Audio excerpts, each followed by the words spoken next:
Berikut ini isi sebuah ungkapan tentang negeri yang dianugerahi Tuhan sumber daya alam yang sangat luar biasa. Satu, kita booming minyak di tahun 70-an. Pada saat itu, ternyata rakyat dan negara nggak dapat apa-apa. Malah anehnya, Pertamina hampir bangkrut. Pertanyaan berikutnya, kemana duitnya? Berikutnya adalah di tahun 80-an, kita booming kayu. Yang kemudian hutan Sumatera dan Kalimantan dibabat habis, dijual oleh oligarki rakus. Rakyat dan negara juga nggak dapat apa-apa. Pertanyaan berikutnya, pada kemana sesungguhnya duitnya? Yang ada hanya lingkungan hancur. Dan kalau hujan sedikit aja, langsung banjir, tanah longsor. Berikutnya adalah di tahun 2000-an. Kita booming lagi, mineral, batu bara, dan lain sebagainya. Negara dan rakyat juga nggak dapat duit apa-apa. Kecuali lingkungan jadi hancur di semua daerah. Dan yang lebih nggak masuk akal lagi, 95% eksportirnya tidak punya NPWP alias tidak bayar pajak. Sungguh, sebetulnya Tuhan itu sudah kasih kita beberapa kali kesempatan atau rezeki besar.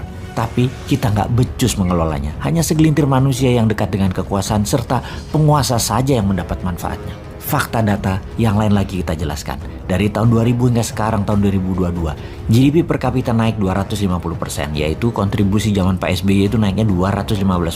Dia beruntung karena harga komoditi naik pada saat itu. Sebelum zaman Pak SBY adalah zaman Ibu Mega, naik 25%-an. Dan zaman sekarang dalam 7 tahun baru naik 10%-an, alias dalam 7 tahun, setahunnya hanya naik 1,5% saja. Sungguh, dalam 7 tahun terakhir ini juga, hutang menumpuk menjadi 6.600 triliun atau naik hampir 4.600 triliun dari hutang negara sebelumnya di tahun 2014. Belum lagi ditambah hampir 2.000 triliunan hutang BUMN yang baru. Maka bisa dikatakan 3 kali kesempatan ditambah kelolaan negara dalam 20 tahun terakhir. Terbukti manajemen kelolaan negaranya juga tidak bisa membuat rakyat sejahtera dan bisa membuat negara Indonesia ini menjadi negara berdaulat yang utuh. Secara ekonomi hampir tidak ada kenaikan berarti. Hanya 10% dalam 10 tahun dipotong inflasi akumulasi 7 tahun. Ya minus lah negara Indonesia ini. Semua ini karena apa? Karena sistem bernegaranya kah? Karena sistem politiknya kah? Atau individu pemimpinnya? Atau orang-orang di sekelilingnya yang tidak mampu? Banyak memang sudah dilakukan, infrastruktur benar dibangun. Namun BUMN yang membangun kok bangkrut? Sesungguhnya rakyat jadi dapat apa? Sama dengan 3 peristiwa besar yang telah berlalu. Boom minyak, boom kayu, boom tambang. Zong semua buat rakyatnya. Oke, kita bahas manajemen bernegara sekarang.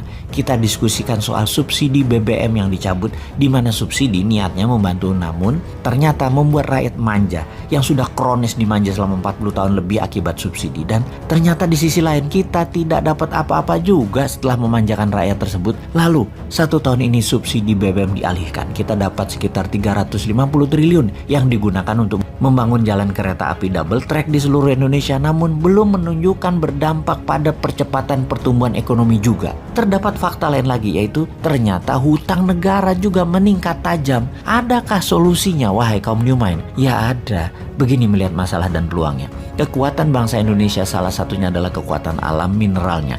Baik yang ada di atas permukaan tanah yang kategorinya food atau rempah atau spice, juga yang ada di dalam tanah yang disebut mineral. Oleh karena itu kaum New Mind mempunyai roadmap. Di awalnya berupa inisiatif.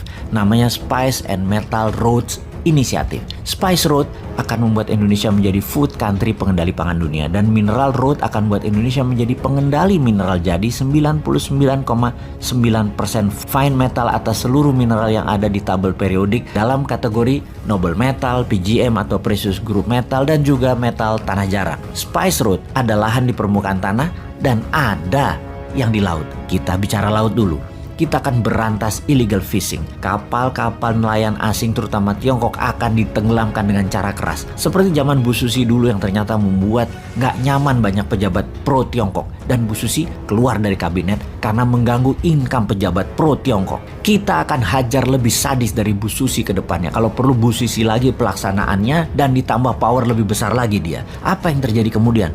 Pasti industri perikanan cold storage di Filipina, Malaysia, Thailand, Vietnam, dan RRC atau Tiongkok bakal kosong alias tutup.